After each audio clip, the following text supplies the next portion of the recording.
وَلَقَدْ يَسَّرْنَا الْقُرْآنَ لِلذِّكْرِ فَهَلْ مِن مُّدَّكِرٍ۔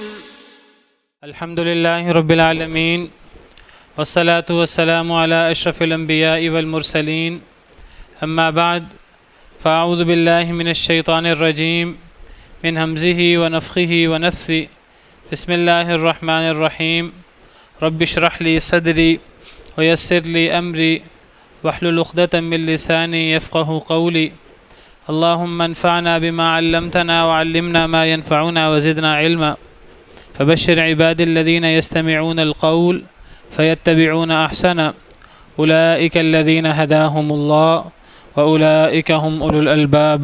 ونفخ في الصور فصعق من في السماوات ومن في الأرض إلا من شاء الله، ثم نفخ فيه أخرى فإذا هم قيام ينظرون، وأشرقت الأرض بنور ربها ووضع الكتاب وجيء بالنبيين والشهداء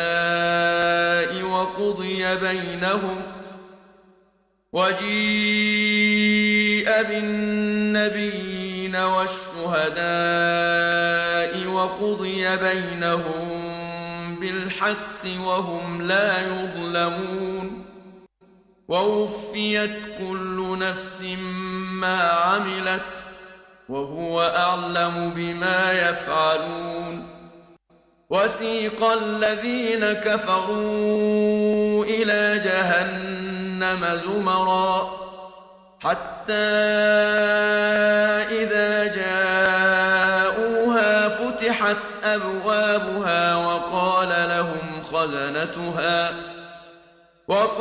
لهم خزنتها ألم يأتكم رسل منكم يتلون عليكم آيات ربكم وينذرونكم لقاء يومكم هذا؟ قالوا بلى ولكن حقت كلمة العذاب على الكافرين، قيل ادخلوا أبواب جهنم خالدين فيها فبئس مثوى المتكبرين۔ ونفخ في الصور فصعق من في السماوات ومن في الأرض إلا من شاء الله، ونفخ في الصور، اور پھونکا جائے گا سور میں، فصعق من في السماوات ومن في الأرض، پس بے ہوش ہو جائے گا جو بھی آسمانوں میں ہے اور جو بھی زمین میں ہے، الا من شاء اللہ، مگر جسے اللہ چاہے، ثم نفخ فیہ اخری، پھر پھونکا جائے گا اس میں دوسری مرتبہ، یعنی سور میں دوسری مرتبہ، فاذا هم قیام ینظرون، بس اچانک ہی وہ کھڑے ہوں گے، دیکھنے لگیں گے۔ اللہ رب العالمین نے اس آیت کریمہ میں قیامت کا ذکر کیا ہے کہ پچھلی آیات میں اللہ رب العالمین نے توحید اور شرک کی بات کی ہے، اور اللہ نے فرمایا ہے کہ شرک سب سے بڑی جہالت ہے، اور اگر اللہ کے انبیاء کرام علیہم السلام بشمول نبی کریم صلی اللہ علیہ وسلم بھی شرک کریں تو یہ اللہ کو اتنا ناپسندیدہ ہے کہ نبیوں کے سارے اعمال بھی شرک کے نتیجے میں اگر ان سے شرک سرزد ہو جائے، ان کے سارے اعمال بھی ضائع ہو جائیں۔ اور پھر اللہ نے فرمایا کہ جو لوگ در حقیقت اللہ کے ساتھ شریک بناتے ہیں وہ در حقیقت اللہ کی توہین کرتے ہیں، اللہ کی ناقدری کرتے ہیں، اور پھر اللہ نے اپنی شان بیان کی کہ اللہ کی شان تو یہ ہے کہ قیامت کے دن ساری کی ساری زمینیں اللہ رب العالمین کی مٹھی میں ہوں گی، اور آسمان جو ہیں وہ اللہ رب العالمین کے دائیں ہاتھ کے گرد لپٹے ہوں گے، اور اللہ رب العالمین اس وقت پھر فرمائیں گے، اللہ تعالیٰ فرمائیں گے لمن الملک اليوم، آج کے دن کس کی بادشاہت ہے؟ اللہ ایک دفعہ، دو دفعہ، تین دفعہ فرمائیں گے، تو دنیا میں سارے جابر اور سرکش اور فرعون اور نمرود اور بڑے بڑے شداد اور جابر قسم کے لوگ، وہ سارے قیامت کے دن خوف سے لرزاں ہوں گے۔ اس وقت تک کسی کو جواب دینے کی جرت نہیں ہوگی کہ کوئی اللہ کے اس سوال کا جواب دے سکے۔ اللہ فرمائیں گے زمینیں اللہ کی مٹھی میں، آسمان اللہ رب العالمین کے دائیں ہاتھ گرد لپٹے ہوں گے، اور اللہ فرمائیں گے لمن الملک اليوم، آج کس کی بادشاہت ہے؟ کوئی جواب نہیں دے گا۔ تو پھر اللہ خود ہی فرمائیں گے للہ الواحد القہار، آج تو اس اللہ کی بادشاہت ہے جو اکیلا ہے اور جو قہر والا ہے، جو غضب والا ہے، جو اپنے دشمنوں سے انتقام لینے والا ہے، اور اپنے ماننے والوں پر مغفرت کرنے والا، اور اپنے نہ ماننے والوں سے جو انتقام لینے والا ہے۔ اس کے بعد اللہ رب العالمین نے توحید اور شرک بیان کرنے کے بعد اللہ رب العالمین پھر اب قیامت کا ذکر فرما رہے ہیں، اور اللہ فرماتے ہیں کہ سور میں پھونکا جائے گا۔ سور یہ ایک بگل جس کے اندر پھونکا جائے تو بہت اونچی آواز پیدا ہو، تو عربی میں اس کو سور کہتے ہیں۔ تو اس بگل کے اندر، اس سور کے اندر پھونکا جائے گا۔ کون پھونکے گا؟ اللہ رب العالمین کے حکم سے سیدنا اسرافیل علیہ السلام جو ہیں پھونکیں گے سور کے اندر۔ کب پھونکیں گے؟ جب اللہ کا حکم ہوگا۔ یہ پھونکنا کتنی دفعہ ہوگا؟ تو قرآن کریم کی آیات، احادیث مبارکہ کو مد نظر رکھتے ہوئے بعض علماء کی رائے یہ ہے کہ یہ 2 دفعہ سور میں پھونکا جائے گا۔ ایک دفعہ پھونکنے سے، یہ جب سور میں پھونکا جائے گا تو بہت اونچی چیخ، بہت بلند آواز پیدا ہوگی، اور اتنی بلند آواز ہوگی کہ اس کو کوئی مخلوق برداشت نہیں کر سکے گی۔ اور وہ جس طرح اللہ تعالیٰ پہلے پچھلی قوموں کو چیخ کے ذریعے، کڑک کے ذریعے ہلا کر دیتے تھے، تو یہ گویا کہ یہ اس طرح کی ایک چیخ ہے، چنگاڑ ہے، ہم اس کا تصور نہیں کر سکتے۔ تو اس سے ہر چیز تباہ و برباد ہو جائے گی۔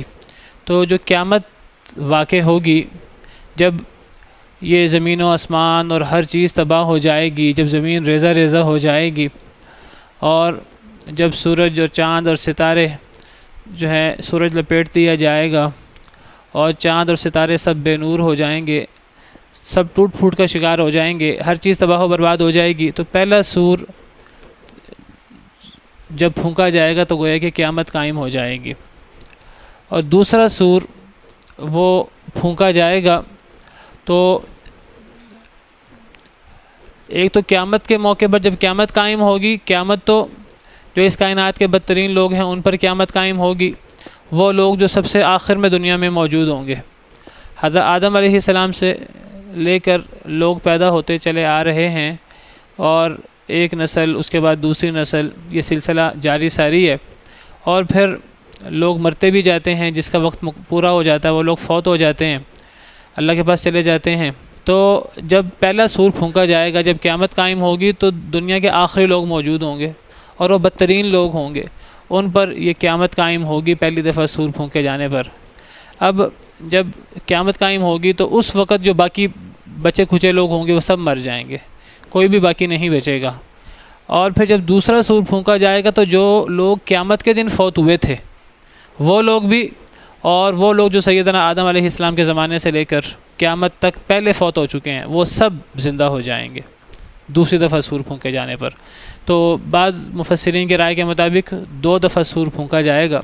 پہلی دفعہ سور پھونکنے پر قیامت قائم ہوگی، اور جو کائنات کے بچے کھچے بدترین آخری لوگ ہوں گے جن میں کوئی اللہ کہنے والا بھی نہیں ہوگا، ان لوگوں پر قیامت قائم ہوگی، تو بچے کچھ لوگ فوت ہو جائیں گے۔ دوسری دفعہ سور پھونکے جانے پر قیامت کے دن فوت ہونے والے اور حضرت آدم سے لے کر قیامت تک جتنے لوگ فوت ہو چکے ہیں اس سے پہلے، سب کے سب جو ہیں وہ زندہ ہو کر قبروں سے، سب قبروں میں ہوں گے۔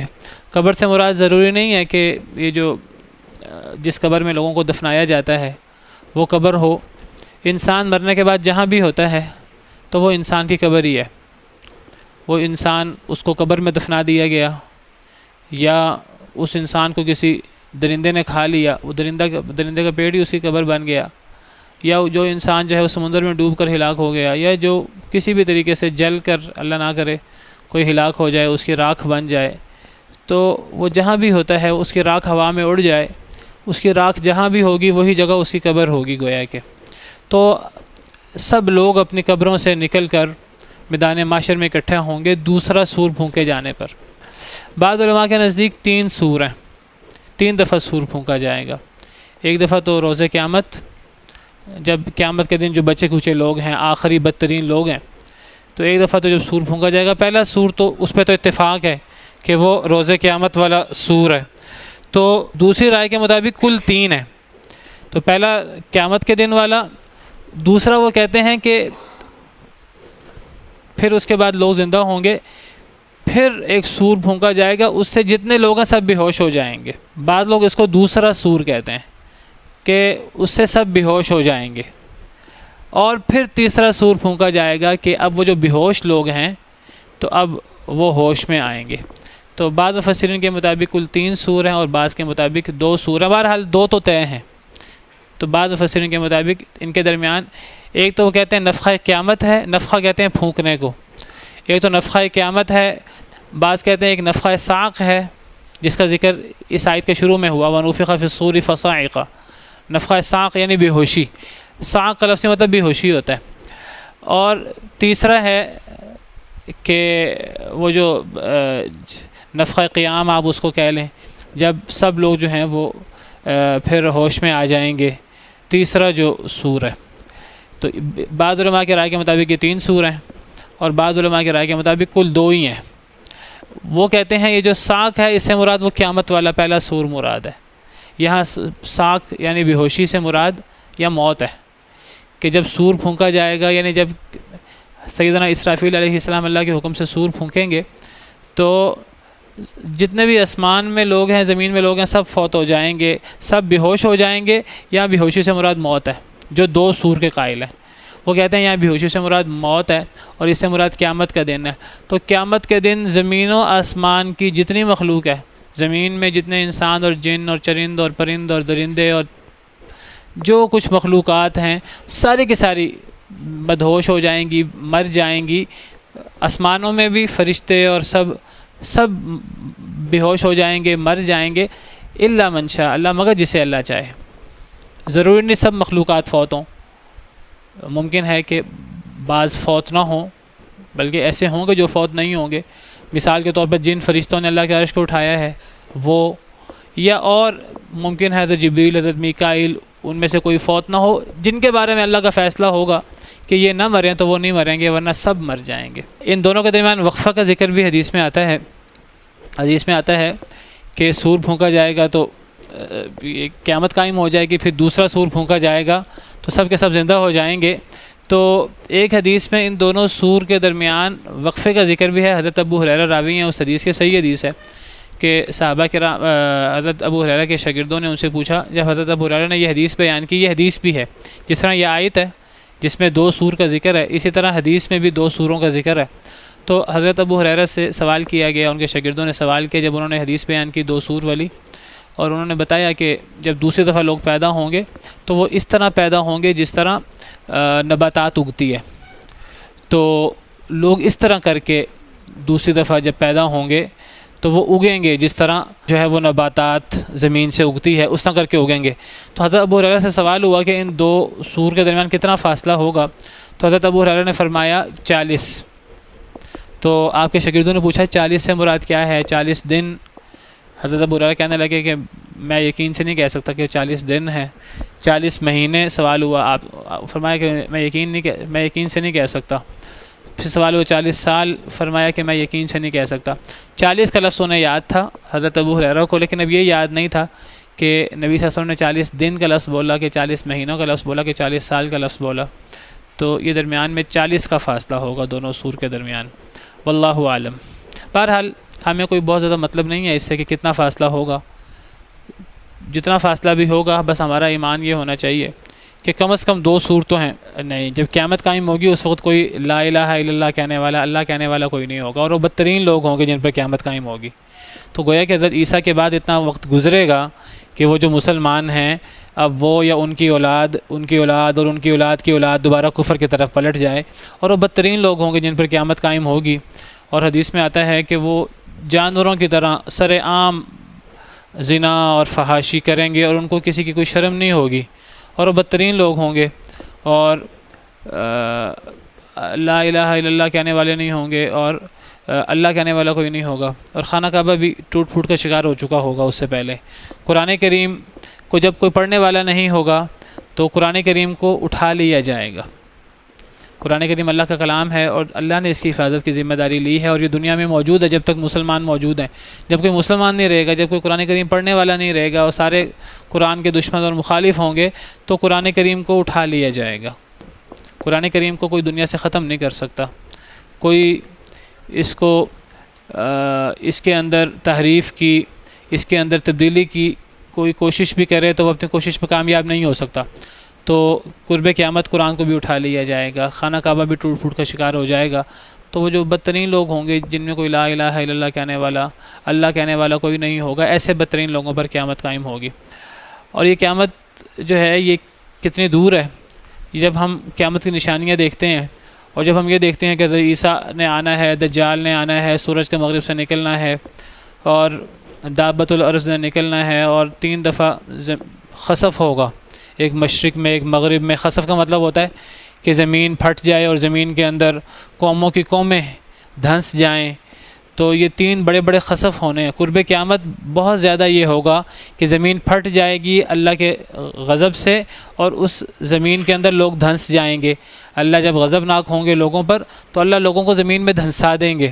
تو یہ خسف بہت زیادہ ہو جائے گا قرب قیامت کے قریب، لیکن 3 خسف بڑے بڑے ہوں گے۔ ایک مشرق میں بہت بڑا خسف ہوگا، پورے کا پورا ملک، پوری کی پوری قوم جو ہے وہ زمین کے اندر دھنس جائے گی، ایک مغرب کے اندر اور ایک جزیرۃ العرب کے اندر قرب قیامت احادیث مبارکہ میں آتا ہے۔ تو ان نشانیوں کو جب ہم مد نظر رکھتے ہیں تو ذہن میں آتا ہے جیسے بھی قیامت بڑی دور ہے، اور قرآن کریم کہتا ہے کہ قیامت بڑی قریب ہے، لیکن اب قرآن کریم کو اترے ہوئے مکمل ہوئے 1500 سال ہو گئے ہیں اور ابھی تک قیامت نہیں آئی۔ تو ان چیزوں کو مد نظر رکھتے ہوئے بعض دفعہ ہمارے ذہن میں خیال آتا ہے کہ جی قیامت تو بڑی دور ہے۔ تو یہ بات یاد رکھیے کہ جس فرشتے نے سور پھونکنا ہے اور جس کے سور پھونکنے سے قیامت واقع ہو جائے گی، تو وہ فرشتہ اس نے اس بگل کے ساتھ منہ لگایا ہوا ہے اور اس نے اپنا سر جھکایا ہوا ہے، جس طرح سر جھکا کر بگل کے ساتھ منہ لگا کر اس کو بجانے کے لیے، اس کے اندر پھونکنے کے لیے سر جھکایا ہوا ہے، کان اس نے لگائے ہوئے ہیں کہ اللہ کا مجھے آرڈر ہو اور میں بگل بجا دوں اور میں سور پھونک دوں۔ تو فرشتے نے اپنا سر جھکایا ہوا ہے، منہ ساتھ لگایا ہوا ہے اور اللہ کے اشارے کے انتظار میں ہے۔ نبی صلی اللہ علیہ وسلم کا یہ ارشاد ہے، حدیث مبارکہ میں آتا ہے سیدنا اسرافیل علیہ السلام بالکل تیار ہیں، جیسے کوئی تیار ہو کام کرنے کے لیے، بس وہ اللہ کے اشارے کے منتظر ہیں۔ تو یہ نہ سمجھیے کہ قیامت دور ہے، قیامت قریب ہے۔ اقترب للناس حسابهم وهم فی غفلۃ معرضون، لوگوں کا حساب قریب آ چکا ہے اور لوگ غفلت میں منہ موڑے ہوئے ہیں۔ تو یہ قیامت بڑی قریب ہے، یہ کوئی دور نہیں ہے، اور جب قیامت نے آنا ہے تو پھر کوئی وقت نہیں لگنا۔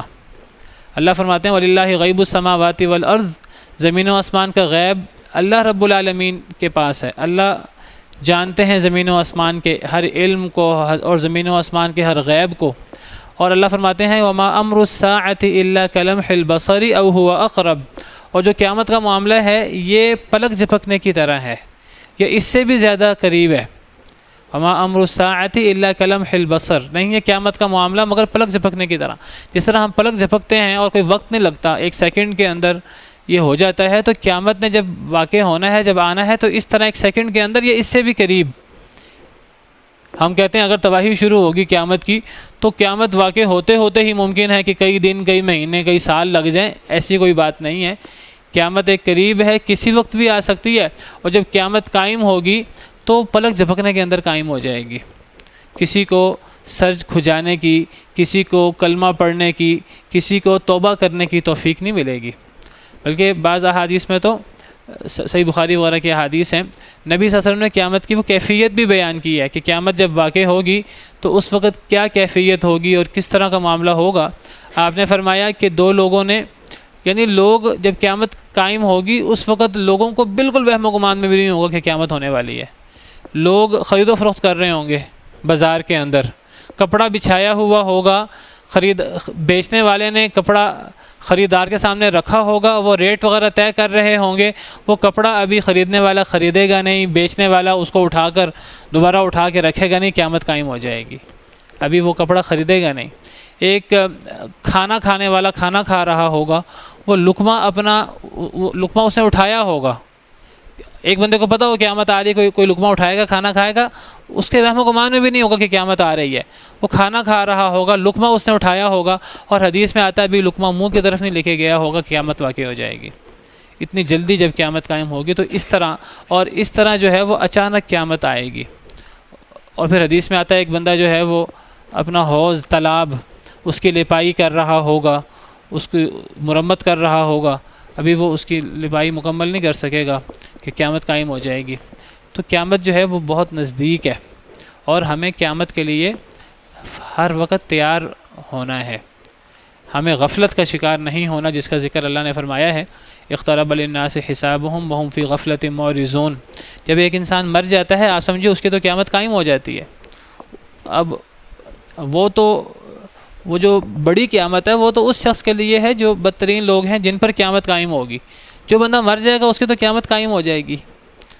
اب اس کے لیے تو اب وہ جو دوسرا نفخہ ہے، دوسرا سور ہے، اس کے لیے تو وہی ہے، پہلا سور تو اس کے لیے نہیں ہے، پہلا سور تو اس شخص کے لیے ہے جو قیامت کے دن موجود ہوگا دنیا میں، جو اس دنیا کے آخری لوگ ہوں گے۔ تو جو مر جاتا ہے آپ سمجھو اس کی تو قیامت آ جاتی ہے، اور ہم میں سے کسی کو پتہ نہیں ہے اس کی موت کب آنی ہے۔ جب ہمیں پتہ نہیں ہے ہماری موت کب آنی ہے تو یہ نہیں ہو سکتا کہ ہماری موت آئے اور ہم اللہ سے کہیں یا ہم ملک الموت سے کہیں کہ اے ملک الموت ذرا تھوڑا سا مجھے مہلت دے دو، میں ذرا کلمہ پڑھ لوں، میں ذرا نیک اعمال کر لوں، میں ذرا صدقہ کر لوں، میں ذرا اللہ سے دور ہوں، نبی صلی اللہ علیہ وسلم کی میں سنت کی پیروی نہیں کر رہا، تو مجھے تھوڑی سی مہلت دو کہ میں اللہ کے قریب ہو جاؤں، نبی کی سنت کی پیروی کر لوں، نبی کی بات مان لوں۔ کوئی ایسا موقع نہیں ملے گا۔ اللہ فرماتے ہیں وَأَنذِرِ النَّاسَ يَوْمَ يَأْتِيهِمُ الْعَذَابُ، اے نبی صلی اللہ علیہ وسلم لوگوں کو ڈرائیے اس دن سے جس دن ان پر عذاب آئے گا۔ جب عذاب ان پر آئے گا اور اس عذاب کے نتیجے میں ان پر موت، اللہ کا عذاب آ جائے گا، تو اے نبی لوگوں کو ڈرائیے اس دن سے جس دن ان پر عذاب آئے گا۔ تو فیقول الذین ظلموا، تو ظالم کہیں گے اس وقت ربنا اخرنا الی اجل قریب، اے اللہ ہمیں قریب کی ایک تھوڑے سے وقت کی مہلت دے دے، نجیب دعوتک ونتبع الرسل، کہ ہم آپ کی دعوت کو لبیک کہہ دیں اور آپ کے رسولوں کی پیروی کر لیں۔ ہمیں تو اے اللہ ہمیں موقع نہیں ملا ہم آپ کی دعوت پہ لبیک کہہ سکیں، آپ کی دعوت ہم سنتے رہتے تھے، لیکن بس ہم نے وہ آج قبول کرنی تھی، کل قبول کرنی تھی، اب تو ہمارا موت کا وقت آ گیا ہے۔ تو جب ان لوگوں کو اس دن سے ڈرائیے جس دن ان لوگوں پر عذاب آ جائے گا، اور ظالم لوگ کہیں گے اے اللہ تھوڑی سی مہلت دے دے کہ ہم آپ کی دعوت پر لبیک کہہ لیں، ہم رسولوں کی پیروی کر لیں۔ اللہ جواب میں کیا کہیں گے؟ اولم تکونوا اقسمتم من قبل ما لکم من زوال، اب کوئی مہلت نہیں ملنی۔ اللہ کہیں گے کیا تم قسم نہیں اٹھایا کرتے تھے کہ تمہیں کوئی زوال نہیں آئے گا؟ جب ایک انسان اللہ کے نافرمانی میں لگا رہتا ہے، گویا کہ وہ انسان زبان حال سے قسم اٹھا کر اس بات کا اعلان کر رہا ہے میرا کوئی زوال نہیں ہے، مجھے کوئی زوال نہیں آئے گا، مجھے کوئی موت نہیں آئے گی، اور اللہ کی پکڑ مجھ پر نہیں آئے گی۔ جب ایک بندہ اللہ کے نافرمانی کرتا رہتا ہے اور اپنی اصلاح نہیں کرتا تو گویا کہ وہ زبان حال سے یہ بات کہہ رہا ہوتا ہے۔ کئی لوگ تو زبان حال کا، کئی لوگ تو منہ سے کہہ دیتے ہیں کہ ہم پر کوئی پکڑ نہیں ہونی، ہم نے تو ہمیشہ دنیا میں رہنا ہے، یہ دنیا تو ہمیشہ سے ہی ہے، کوئی قیامت نہیں آنی، کوئی موت نہیں آنی۔ کئی لوگ تو منہ سے انکار کر دیتے ہیں۔ کئی لوگ اگر منہ سے انکار نہیں کرتے تو ان کا گویا کہ زبان حال سے وہ یہ بات کہہ رہے ہوتے ہیں کہ ہمیں کوئی زوال نہیں آئے گا، ہمیں کوئی موت نہیں آئے گی۔ اللہ فرماتے ہیں کہ اچانک موت آ جائے گی، اچانک اللہ کا عذاب آ جائے گا، گویا کہ اچانک قیامت آ جائے گی۔ جن لوگوں کی موت آ جائے گی گویا کہ ان کی قیامت آ جائے گی، پھر کوئی مہلت نہیں ملے گی۔ اللہ نے مہلت دی ہوئی ہے، وہ اللہ کو پتہ کتنی مہلت ہے، وہ ہمیں نہیں پتہ۔ جب ہمیں نہیں پتہ وہ 20 سال کی ہے، 10 سال کی ہے، کہ 1 مہینے کی ہے، کہ 1 دن کی ہے، وہ اللہ کو پتہ ہے۔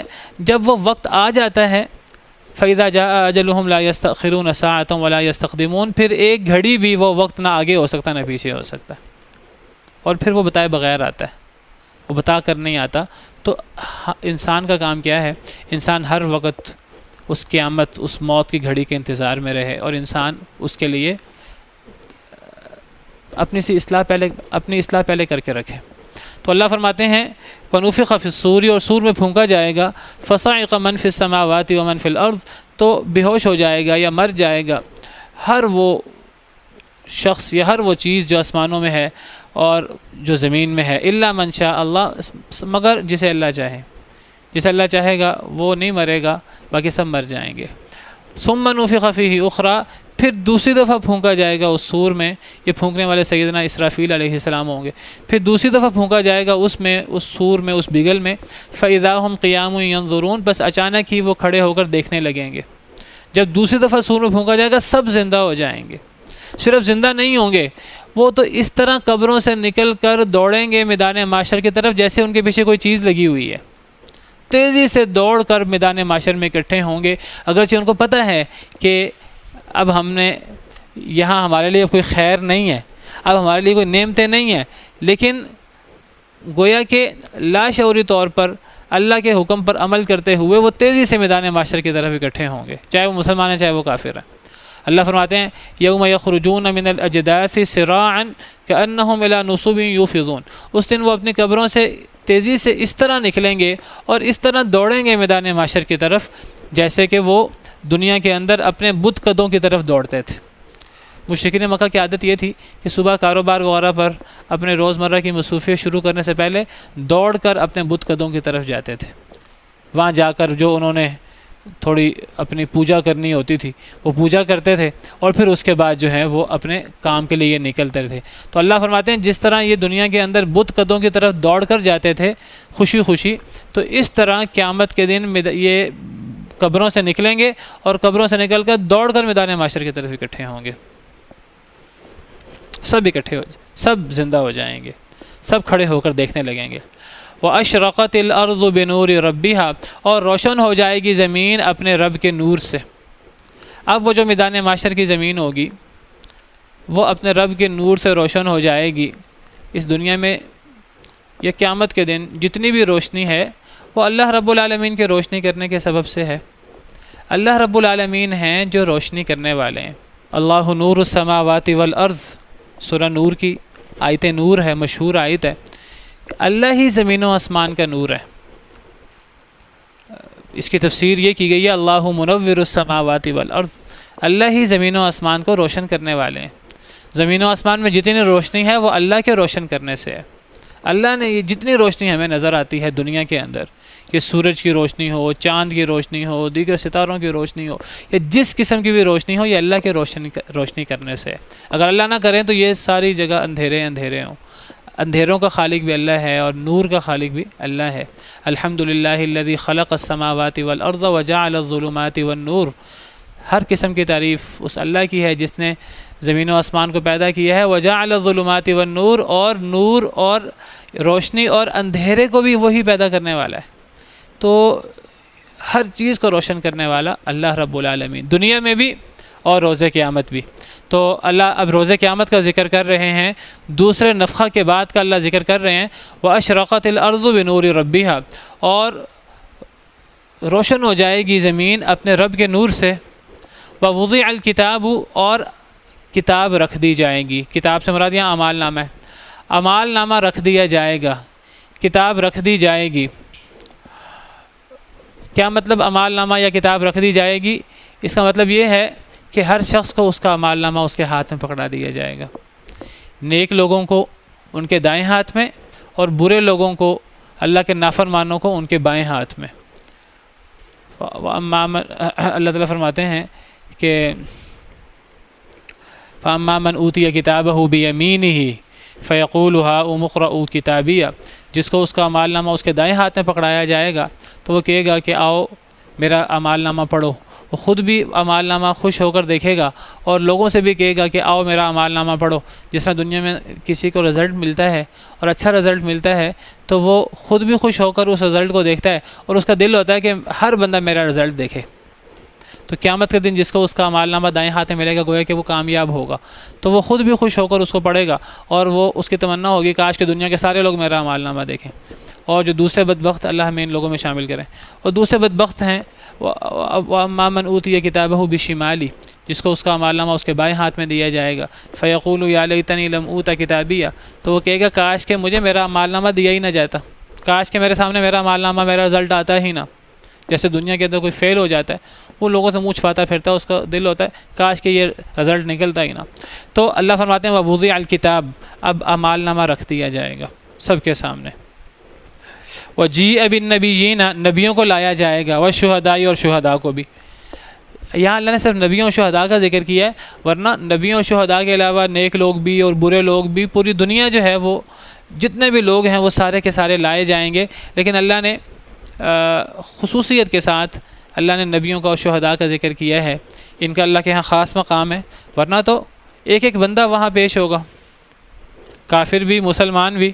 اللہ فرماتے ہیں وَكُلُّهُمْ آتِيهِ يَوْمَ الْقِيَامَةِ إِن كُلُّ مَنْ فِي السَّمَاوَاتِ وَالْأَرْضِ إِلَّا آتِي الرَّحْمَنِ عَبْدًا. اللہ فرماتے ہیں کہ نہیں ہے کوئی بھی شخص جو آسمانوں میں ہو یا زمین میں ہو، کوئی بھی چیز، کوئی بھی ذی روح جو آسمانوں میں ہے اور زمین میں ہے، إِلَّا آتِي الرَّحْمَنِ عَبْدًا، مگر وہ اللہ کے پاس قیامت کے دن بندہ ہو کر، تابع دار ہو کر پیش ہوگا. لَقَدْ أَحْصَاهُمْ وَعَدَّهُمْ عَدًّا، اللہ نے ان کو شمار کر رکھا ہے، اللہ نے انہیں گن رکھا ہے. کوئی یہ نہیں کہ اتنے زیادہ لوگ ہیں، اربوں کھربوں اور ٹریلینز اور اس سے بھی بہت زیادہ، اور یہ نہیں ہوگا کہ اللہ کو کوئی یاد نہیں رہے گا اور کوئی رہ جائے گا. نہیں، ہر ذی روح چیز جو آسمانوں میں ہے اور زمین میں ہے وہ اللہ کے پاس غلام ہو کر، تابع دار ہو کر پیش ہوگی. وَكُلُّهُمْ آتِيهِ يَوْمَ الْقِيَامَةِ فَرْدًا، اور ہر چیز اللہ کے پاس اور ہر ایک اللہ کے پاس اکیلا آئے گا. جیسا دنیا میں لوگ اکیلے پیدا ہوتے ہیں، اسی طرح قیامت کے دن بھی لوگ اپنے لاؤ لشکر کے ساتھ، اپنے جتھوں کے ساتھ، اپنے مددگاروں کے ساتھ اللہ کے حضور پیش نہیں ہوں گے. قیامت کے دن بھی لوگ اللہ کے پاس اکیلے ہی پیش ہوں گے، اور کسی کو اس کے کوئی جتھے، کوئی کسی کو اس کا خاندان، اس کے نوکر چاکر اور اس کے دوست احباب، کوئی کسی کو فائدہ نہیں پہنچا سکے گا. وَلَقَدْ جِئْتُمُونَا فُرَادَىٰ كَمَا خَلَقْنَاكُمْ أَوَّلَ مَرَّةٍ، تم ہمارے پاس اکیلے اکیلے اس طرح آؤ گے جس طرح ہم نے تمہیں دنیا میں پیدا کیا، پہلی دفعہ پیدا کیا. جس طرح انسان دنیا میں اکیلا پیدا ہوتا ہے، جو بھائی یا بہن بھائی ٹوئنز پیدا ہوتے ہیں، در حقیقت وہ بھی اکیلے اکیلے پیدا ہوتے ہیں، وہ بھی الگ الگ ہوتے ہیں، اور وہ بھی الگ الگ پیدا ہوتے ہیں، الگ الگ جھلی میں ہوتے ہیں، وہ بھی الگ الگ پیدا ہوتے ہیں. کیا جن لوگوں کو ایک ہی قبر میں دفنا دیا جائے اکٹھے ہی، تو ایسے لوگ بھی قیامت کے دن اللہ کے حضور الگ الگ پیش ہوں گے. تو اللہ فرماتے ہیں کہ نبیوں کو لایا جائے گا، شہیدوں کو لایا جائے گا. اللہ نے سب لوگوں کے بجائے یہاں جو معزز ترین لوگ ہیں ان کا ذکر فرمایا، اس سے ان کا اللہ کے ہاں مقام کا پتہ لگتا ہے. وَقُضِيَ بَيْنَهُمْ بِالْحَقِّ، اور فیصلہ کر دیا جائے گا ان کے درمیان، یعنی لوگوں کے درمیان، جو سب لوگ ہیں ان کے درمیان فیصلہ کر دیا جائے گا بالحق، حق کے ساتھ. قیامت کا دن اصل میں فیصلے کا دن ہے، قیامت کا دن بدلے کا دن ہے، اس لیے اس کو یوم الدین کہا جاتا ہے، بدلے کا دن. اور وہ فیصلے کا دن ہے، اور اس میں فیصلہ ہوگا، اور دودھ کا دودھ پانی کا پانی ہوگا. دنیا دارالامتحان ہے، اور جو آخرت ہے وہ دارالجزا ہے، وہ بدلے کا دن ہے، وہ فیصلے کا دن ہے. اصل انصاف قیامت کے دن ہوگا. بعض لوگوں کو مغالطہ ہو جاتا ہے، لوگ سمجھتے ہیں شاید دنیا انصاف کے لیے ہے، اور بعض لوگ اعتراض کرتے ہیں، خاص طور پہ جو اللہ کے منکر ہیں، دین اسلام کے منکر ہیں، وہ کئی دفعہ اعتراض کرتے ہیں. ایتھیسٹ قسم کے لوگ وہ یہ اعتراض کرتے ہیں کہ اگر کوئی رب ہے تو دنیا کے اندر ظالم جو ہے وہ اتنا ظلم کرتا ہے تو ظالم دندناتا کیوں پھرتا ہے، اور ظالم کو اس کے ظلم کی پوری سزا کیوں نہیں ملتی. اور دنیا کے اندر اگر نیک لوگ ہیں تو نیک لوگ ہیں، مظلوم لوگ ہیں، تو ہم دیکھتے ہیں بعض دفعہ کہ مظلوم وہ ظلم کا شکار ہوتے رہتے ہیں، اور ظالم جو ہے وہ مزید ظلم کرتا رہتا ہے. اور کئی دفعہ ہمیں نظر نہیں آتا کہ ظالم کو اس کے ظلم کی سزا ملے. کئی دفعہ ہمیں دنیا کے اندر بھی ہم دیکھ لیتے ہیں ظالم کو ظلم کی سزا ملتی ہے، لیکن ضروری نہیں ہے کہ ہم ہر ظالم کے ظلم کی سزا دنیا کے اندر دیکھیں، اور ضروری نہیں ہے کہ ہر مظلوم کو دنیا کے اندر جو ہے وہ اس کی مظلومیت کی وجہ سے کوئی بدلہ ملے.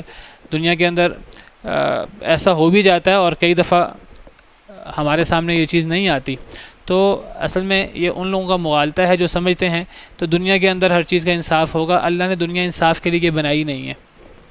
دنیا کے اندر اللہ تعالیٰ نیک لوگوں کو ان کا انعام دنیا کے اندر بھی کئی دفعہ دے دیتے ہیں. اصل انعام آخرت میں ہے. اللہ کئی دفعہ نیک لوگوں کو ان کی جو آخرت میں انعام ملنا ہے اللہ تعالیٰ اس کی ایک جھلک ان کو دنیا میں بھی دکھا دیتے ہیں، اور جو برے لوگ ہیں اللہ کے نافرمان ہیں ان کی اصل سزا آخرت میں ہے جہنم کی صورت میں، لیکن کئی دفعہ اللہ دنیا کے اندر ان کے عذاب کی ایک جھلک ہمیں دنیا میں بھی دکھا دیتے ہیں، لیکن ضروری نہیں ہے کہ وہ دنیا کے اندر ہو۔ تو دنیا جو ہے یہ فیصلے کی جگہ نہیں ہے، جزا کی جگہ نہیں ہے، دنیا امتحان کی جگہ ہے۔ تو یہ اعتراض ہی غلط ہے، اللہ نے کہا ہی نہیں میں نے دنیا کو جزا کے لیے بنایا، اللہ نے جزا کے لیے بدلے کے لیے آخرت کو بنایا۔ تو یہ اعتراض کرنا اللہ پر کہ ظالم کو ہمیں دنیا کے اندر جو ہے وہ نظر نہیں آیا کہ اس کے ظلم کی سزا ملی کہ نہیں ملی، اللہ نے فرمایا نہیں کہ میں دنیا کے اندر سزا دوں گا۔ تو آخرت کے دن فیصلہ ہوگا حق کے ساتھ اور کسی پہ ظلم نہیں ہوگا، آخرت دار الجزا ہے۔ تو فرمایا وَوُفِّيَتْ كُلُّ نَفْسٍ مَّا عَمِلَتْ، اور پورا دیا جائے گا ہر جان کو جو بھی اس نے عمل کیا، پورا دیا جائے گا یعنی پورا بدلہ دیا جائے گا۔ کل نفس، ہر جان کو، ما عملت، جو بھی اس نے عمل کیا، ہر جان کو اس کے عمل کا پورا بدلہ ملے گا۔ کسی نے اچھا عمل کیا ہوگا اس کو اس کی اچھائی کا پورا بدلہ ملے گا، اور جس نے برا عمل کیا ہوگا اس کو اس کی برے عمل کا پورا بدلہ ملے گا، اور وہ عمل چھوٹا ہو یا بڑا۔ چھوٹا عمل بھی قیامت کے دن سامنے ہوگا، بڑا عمل بھی قیامت کے دن سامنے ہوگا۔ فَمَن يَعْمَلْ مِثْقَالَ ذَرَّةٍ خَيْرًا يَرَهُ، جس نے ذرہ برابر بھی نیک عمل کیا ہوگا وہ قیامت کے دن دیکھ لے گا۔ وَمَن يَعْمَلْ مِثْقَالَ ذَرَّةٍ شَرًّا يَرَهُ، اور جس نے ذرہ برابر بھی برا عمل کیا ہوگا قیامت کے دن دیکھ لے گا۔ اور قیامت کے دن جو ہے وہ سب اعمال کا پورا بدلہ دیا جائے گا۔ اور یہ بات یہ بھی یاد رکھیں کہ اچھا عمل اور برا عمل کیا ہے۔ اچھا اور برا عمل یہ ہم اپنی مرضی سے طے نہیں کر سکتے۔ ہم نہیں کہہ سکتے کہ ہم نے تو اچھا عمل کیا تھا اللہ نے ہمیں بدلہ نہیں دیا۔ بھئی وہ اچھا عمل اس کو کہتے ہیں جس کو اللہ تعالیٰ اچھا عمل کہیں، جس کو اللہ تعالیٰ کے نبی کریم صلی اللہ علیہ وسلم اچھا عمل قرار دیں، وہ اچھا عمل ہوتا ہے۔ اچھا عمل وہ ہوتا ہے جو ایمان لانے کے بعد اللہ کی توحید پر عمل پیرا ہونے کے بعد انسان اچھا عمل کرتا ہے۔ ایک انسان ایمان لاتا ہی نہیں، ایک بندہ شرک کرتا ہے اور وہ شرک کے ساتھ جو ہے وہ بڑی سخاوت کرتا ہے اور وہ غریب کی مدد کر دیتا ہے، اور وہ کسی غریب کی مدد کر دیتا ہے، کسی مریض کا علاج کر دیتا ہے، تو شرک کے ساتھ اس کو اس کا عمل فائدہ دینے والا نہیں ہے۔ ابھی ہم نے پڑھا 2-3 آیتیں پہلے کہ وَلَقَدْ أُوحِيَ إِلَيْكَ وَإِلَى الَّذِينَ مِنْ قَبْلِكَ لَئِنْ أَشْرَكْتَ لَيَحْبَطَنَّ عَمَلُكَ، کہ آپ کی طرف بھی نبی صلی اللہ علیہ وسلم وحی کی گئی اور آپ سے پہلے انبیاء کی طرف بھی وحی کی گئی کہ اگر آپ نے بھی شرک کیا تو آپ کے بھی سارے اعمال ضائع ہو جائیں گے، پھر وہ عمل اچھے نہیں رہیں گے۔ جو کافر لوگ ہیں، مثل الذین کفروا بربہم، کافر لوگوں کے عمل کی مثال، اعمالہم کرماد اشتدت بہ الریح فی یوم عاصف، کافر لوگوں کے نیک عمل کی مثال اس طرح ہے جیسے کہ ایک تیز آندھی والے دن میں تیز آندھی چلے اور وہاں راکھ پڑی ہو، تو تیز آندھی والے دن میں اگر تیز آندھی چل رہی ہو تو اس راکھ کا کیا بنے گا؟ ساری کی ساری راکھ اڑ جائے گی۔ تو کافروں کے اعمال اس راکھ کی طرح ہوتے ہیں جو تیز آندھی والے دن میں ساری راکھ اڑ جاتی ہے، تو کافروں کے اعمال اس راکھ کی طرح ہوتے ہیں۔ اور قرآن کریم میں ایک اور جگہ اللہ فرماتے ہیں وَالَّذِينَ كَفَرُوا أَعْمَالُهُمْ كَسَرَابٍ بِقِيعَةٍ يَحْسَبُهُ الظَّمْآنُ مَاءً، کافر لوگوں کے عمل کی مثال اس سراب کی طرح ہے جو ایک صحرا کے اندر ہوتا ہے۔ سراب نظر آتا ہے، سخت گرمی ہوتی ہے، پانی کی سخت ضرورت ہوتی ہے، تو پیاسے شخص کو دور سراب نظر آتا ہے، اسے چلتی ہوئی نہر نظر آتی ہے دور سے ریت کے اوپر۔ یحسبہ الظمآن ماء، پیاسا شخص اسے پانی خیال کرتا ہے، حتی اذا جاءہ، حتیٰ کہ جب وہ قریب آتا ہے، لم یجدہ شیئا، وہاں کچھ بھی نہیں ہوتا، ووجد اللہ عندہ فوفاہ حسابا، وہاں اللہ ہوتا ہے، اللہ اس کا حساب پورا کر دیتے ہیں۔ تو کافر لوگوں کے عمل کی یہ مثال ہے۔ کافر شخص وہ نیک عمل کرتا ہے اپنی طرف سے، اور وہ سمجھتا ہے، وہ جس طرح دور سے پیاسے شخص کو سراب نظر آتا ہے، کافر شخص جو ہے وہ کہتا ہے کہ آخرت ہے ہی نہیں، اور اگر بالفرض آخرت ہوئی تو میں نے نیک عمل کیے ہیں، مجھے عمل فائدہ دیں گے۔ تو اللہ فرماتے ہیں کہ ہر شخص نے جو عمل کیا اس کو اس کا بدلہ ملے گا۔ نیک عمل کرنے والے کو اس کا اچھا بدلہ ملے گا، برا عمل کرنے والے کو برا بدلہ۔ لیکن نیک عمل کیا ہے؟ نیک عمل کون سا ہوگا اور کس نیک عمل کا اچھا بدلہ ملے گا، کس برے عمل کا برا بدلہ ملے گا؟ نیک عمل میری مرضی سے نیک عمل نہیں بن جاتا، برا عمل جو ہے وہ تو نیک عمل میری مرضی سے نیک نہیں ہے اور برا عمل میری مرضی سے برا نہیں ہے۔ نیک عمل وہ ہے جس کو اللہ تعالیٰ اور نبی کریم صلی اللہ علیہ وسلم جو ہیں وہ نیک ہیں۔ تو فرمایا کہ پورا بدلہ دیا جائے گا ہر جان کو جو بھی اس نے عمل کیا۔ وَهُوَ أَعْلَمُ بِمَا يَفْعَلُونَ، اور اللہ زیادہ جانتا ہے ساتھ اس کے جو وہ عمل کرتے ہیں۔ اللہ کو لوگوں کے اعمال کا بخوبی پتہ ہے۔ اس کے بعد فرمایا وَسِيقَ الَّذِينَ كَفَرُوا إِلَى جَهَنَّمَ زُمَرًا، اور چلایا جائے گا کافروں کو جہنم کی طرف گروہوں کی شکل میں۔ اس صورت کا نام سورہ زمر ہے، زمر، تو یہاں لفظ زمرہ آیا ہے، تو اسی کی مناسبت سے اس صورت کا نام سورہ زمر ہے۔ اور چلایا جائے گا، گھسیٹا جائے گا، لے جایا جائے گا کافر لوگوں کو جہنم کی طرف زمرہ، گروہوں کی شکل میں۔ اصل میں زمر ایسے گروہ کو کہتے ہیں کہ جس میں لوگ زیادہ ہوں، اور زیادہ لوگ ہونے کی وجہ سے اس کے اندر چیخ و پکار ہو، شور و غوغا ہو، ایسی جماعت کو زمر کہتے ہیں۔ زمر کے اندر شور کا معنی ہوتا ہے، اور زمر کے اندر شور کا معنی بھی ہے، اور زمر کے اندر جماعت کا معنی بھی ہے۔ جماعت کا بھی معنی ہے اور شور کا بھی معنی ہے، یہ دونوں معنی زمر کے اندر موجود ہیں۔ زمر کا لفظی مطلب ہے آواز۔ حدیث میں آتا ہے نبی صلی اللہ علیہ وسلم نے سیدنا ابو موسیٰ اشعری کے بارے میں فرمایا لقد اوتیت مزمارا من مزامیر آل داؤد، اے ابو موسیٰ اشعری آپ کو حضرت داؤد علیہ السلام کے سازوں میں سے ایک ساز دیا گیا ہے۔ یعنی جس طرح حضرت داؤد علیہ السلام زبور کی تلاوت کرتے تھے اور اللہ کی توحید کے گیت گاتے تھے، اور جتنی خوبصورت آواز میں وہ اللہ کی حمد، اللہ کی تعریف بیان کرتے تھے، تو نبی صلی اللہ علیہ وسلم نے حضرت ابو موسیٰ اشعری نے جب قرآن پڑھا اور نبی صلی اللہ علیہ وسلم نے سنا، تو نبی صلی اللہ علیہ وسلم نے فرمایا تمہیں حضرت داؤد علیہ السلام کی خوبصورت آوازوں میں سے ایک آواز دی گئی ہے۔ تو وہاں مزمار من مزامیر آل داؤد، مزمار اور مزامیر وہ اسی زمر سے ہے، اس کا مطلب خوبصورت آواز ہے وہاں۔ تو زمر کا میں نے آپ کو معنی بیان کیا، زمر کے اندر آواز اور شور کا معنی ہوتا ہے، اور اس کے اندر جماعت کا معنی بھی ہے، یعنی وہ آواز اور وہ شور جو ایک جماعت کے اکٹھے ہونے کی وجہ سے پیدا ہو۔ تو کافر لوگوں کو جہنم کی طرف گروہ کی شکل میں، ایسے گروہ کی شکل میں جس کے اندر اب کافروں کی تو وہاں چیخ و پکار ہوگی، ایسے گروہ کی شکل میں کافر لوگوں کو گھسیٹا جائے گا جس جماعت کے اندر چیخ و پکار ہوگی۔ سمجھ آ گئی زمر کا معنی؟ وہاں مزمار سے مراد آواز، خوبصورت آواز، یا کئی لوگ اس کا معنی ساز بھی کر دیتے ہیں کہ اے ابو موسیٰ اشعری آپ کو حضرت داؤد علیہ السلام کے سازوں میں سے ایک ساز دیا گیا۔ وہ سمجھتے ہیں جیسے حضرت داؤد علیہ السلام شاید آلات موسیقی کے ساتھ اللہ کی تسبیح کرتے تھے۔ یہاں ساز مراد نہیں ہے اصل میں، یہاں اصل میں خوبصورت آواز حضرت داؤد علیہ السلام کی مراد ہے کہ اے ابو موسیٰ اشعری آپ کو حضرت داؤد کی جو خوبصورت آوازیں تھیں ان میں سے، خوبصورت لہجوں میں سے ایک لہجہ دیا گیا ہے، خوبصورت آواز دی گئی ہے۔ بڑی خوبصورت آواز تھی سیدنا ابو موسیٰ اشعری کی۔ ایک دفعہ نبی صلی اللہ علیہ وسلم رات گزرے تو حضرت ابو موسیٰ اشعری قرات کر رہے تھے رات کو۔ صحابہ کرام راتوں کو قرآن پڑھا کرتے تھے، تہجد پڑھا کرتے تھے، اور تو نبی صلی اللہ علیہ وسلم گزرے تو حضرت ابو موسیٰ اشعری کی آپ نے آواز سنی، آپ تھوڑی دیر کے لیے کھڑے ہو گئے، اور پھر صبح آپ نے تعریف فرمائی حضرت ابو موسیٰ اشعری کی، اور فرمایا میں رات گزرا تو میں نے تمہاری پیاری آواز سنی، تو تمہیں تو حضرت داؤد علیہ السلام کی خوبصورت آوازوں میں سے ایک آواز دی گئی ہے۔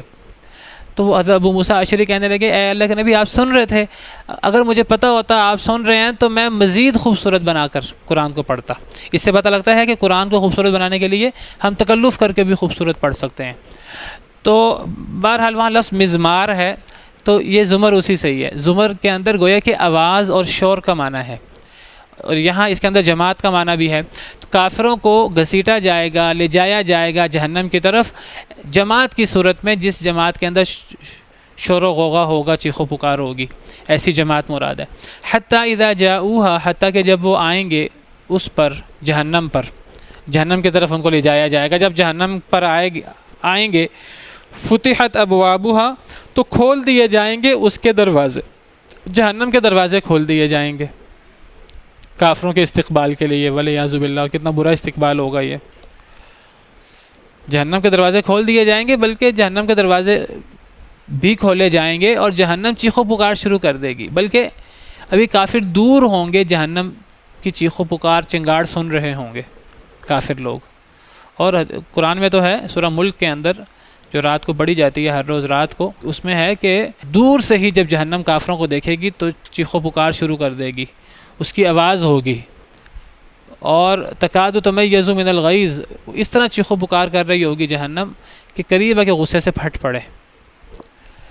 تو وہ جہنم تیار ہوگی کافروں کے استقبال کے لیے. کافر پیش کیے جائیں گے جہنم کے سامنے تو دروازے کھول دیے جائیں گے. وقال لهم خزنتها، اور کہیں گے کافروں کے لیے، ان کے لیے خزنتها، جہنم کے خزانہ. خزانہ کہتے ہیں خازن کی جمع خزانہ، خازن کہتے ہیں پہرے دار کو، دروغہ کو. تو جہنم کے دروغے، جہنم کے پہرے دار، جن کے سردار حضرت مالک ہیں، جن کا نام مالک ہے، جو جہنم کے سب دروغوں کا سردار ہے.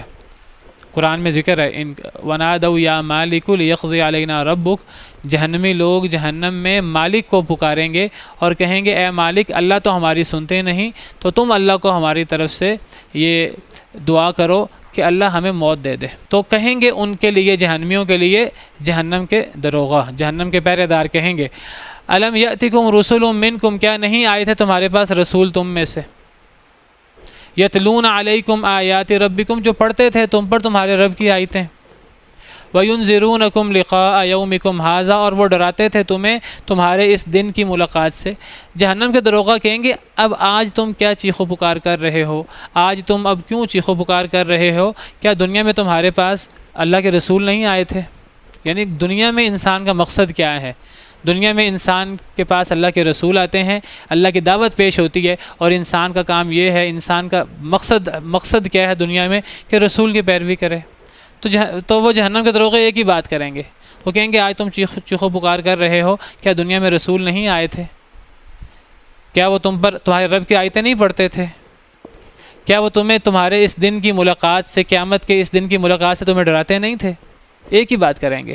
وہ کہ یہ دنیا میں مقصد ہے انسان کا کہ انسان رسول کی پکار پر، رسول کی دعوت پر لبیک کہے. اور رسول جو قرآن کی آیتیں ہیں، رسول کا فریضہ ہوتا ہے قرآن کی آیتیں تلاوت کرنا، اللہ کی وحی تلاوت کرنا. اور جو رسول قیامت سے ڈراتے ہیں، تو انسان کا کام یہ ہے، امتیوں کا کام یہ ہے کہ وہ رسولوں کی اس دعوت پر لبیک کہیں اور وہ قیامت سے ڈریں اور قیامت کے لیے نیک اعمال کریں. قالوا، تو وہ جہنمی کہیں گے بلا، کیوں نہیں، حقیقت ہے ایسے ہی ہوا تھا. ولیکن حقت کلمۃ العذاب علی الکافرین، لیکن حق ہو گیا عذاب کا کلمہ کافروں پر. وہ کہیں گے بات ایسے ہی ہے کہ رسول آئے تھے، لیکن ہم نے ان کی دعوت پر لبیک نہیں کہا، ہم ان کی دعوت کا مذاق اڑاتے رہے. اور جو اللہ نے جہنم بنائی ہے کافروں کے لیے، اللہ نے جو ایک فیصلہ کر رکھا ہے کہ جنتی جنت میں ہوں گے، جہنمی جہنم میں ہوں گے، اب اللہ کا جو عذاب کا کلمہ ہے وہ حق ہو جائے گا کافروں پر. قیل ادخلوا ابواب جہنم خالدین فیہا، کہا جائے گا کافروں سے، کہا جائے گا ادخلوا، داخل ہو جاؤ، ابواب جہنم، جہنم کے دروازوں میں، خالدین فیہا، اس میں ہمیشہ رہنے کے لیے. اب ایک تو وہ پہلے ڈر رہے ہوں گے، وہ آگ اور جہنم کی ہولناکیاں دیکھ کر ڈر رہے ہوں گے، ساتھ فرشتے بھی انہیں تنزیہ طور پر انہیں کہیں گے اور ذلیل کرنے کے لیے کہیں گے اب جہنم کے دروازوں سے داخل ہو جاؤ. جہنم کے 7 دروازے ہیں، یاد رکھیے، قرآن میں آتا ہے لہا 7 ابواب لکل باب منہم جزء مقسوم. ہر دروازے کے لیے جہنمیوں کی تعداد مقرر ہے کہ اس دروازے سے اس جہنمی نے گزرنا ہے، اس سے اس جہنمی نے گزرنا ہے. جہنمیوں کو 7 حصوں میں تقسیم کر دیا جائے گا. جہنم کے 7 دروازوں کے جہنمی طے ہوں گے پہلے سے ہی. لہا 7 ابواب، جہنم کے 7 دروازے ہیں. لکل باب منہم جزء مقسوم، ہر دروازے کے لیے ایک جو جز ہے لوگوں کا وہ مقرر ہے، پہلے سے تقسیم کیا ہوا ہے، طے ہے پہلے سے ہی کہ کس دروازے سے کس شخص نے گزرنا ہے، والعیاذ باللہ. تو ان سے کہا جائے گا کہ اب جہنم کے دروازوں سے داخل ہو جاؤ، اب جہنم کے اندر تمہیں سزا بھی ملنی ہے اور یہ وقتی سزا نہیں ہے، تم نے ہمیشہ جہنم کے اندر رہنا ہے، والعیاذ باللہ. فبئس مثوى المتکبرین، پس بہت برا ٹھکانہ ہے تکبر کرنے والوں کا. تو اللہ کی آیات کا انکار، رسولوں کی دعوت کا انکار، در حقیقت یہ صرف انکار نہیں ہے، یہ تکبر بھی ہے. یہ در حقیقت اللہ رب العالمین کے احکامات اور نبی کریم صلی اللہ علیہ وسلم کے احکامات کا انکار، یہ اصل میں تکبر ہے. سب سے بڑا تکبر یہ ہے کہ انسان حق کا انکار کرے. نبی صلی اللہ علیہ وسلم سے سوال ہوا کہ انسان اچھا لباس پہنتا ہے، اچھا کپڑا پہنتا ہے، تو کیا یہ تکبر نہیں ہے؟ آپ نے فرمایا کہ اللہ تعالیٰ خوبصورت ہیں اور اللہ تعالیٰ خوبصورتی کو پسند کرتے ہیں، یہ کوئی تکبر نہیں اگر ایک انسان خوبصورتی کے لیے یہ کام کرتا ہے. تکبر کیا ہے؟ پھر آپ نے تکبر کی تعریف فرمائی کہ بطر الحق و غمط الناس. تکبر کے 2 مرحلے ہیں. پہلا مرحلہ، بڑا مرحلہ ہے حق کا انکار، حق کا انکار کرنا، یہ تکبر ہے. اور پھر فرمایا دوسرا مرحلہ ہے لوگوں کو حقیر جاننا. یعنی اگر ایک بندہ لوگوں کو حقیر جانتے ہوئے اچھا لباس پہنے اور اچھے کپڑے پہنے، اچھے جوتے پہنے اور لوگوں کو حقیر سمجھے تو یہ تکبر ہے. یہ دوسرا مرحلہ ہے. اور پہلا مرحلہ تکبر کا حق کا انکار، کفر. تو کفر اصل میں وجہ ہے جہنم میں داخلے کی. جہنمی جہنم میں کفر اور تکبر کی وجہ سے داخل ہوں گے. جس کے دل میں رائی برابر تکبر ہے تو وہ جنت میں نہیں جا سکتا، اور ایسے لوگوں کا ٹھکانہ جہنم ہے والعیاذ باللہ. اللہ سے دعا ہے کہ اللہ تعالی ہمیں اہل جنت میں شمار کرے، اور اللہ ہمیں جہنمیوں میں شمار نہ کرے، اور اللہ تعالی ہمیں جہنم سے بچائے. سبحانک اللہم ربنا وبحمدک اشہد ان لا الہ الا انت استغفرک واتوب الیک. في رحمه تحلو الحياة شوقا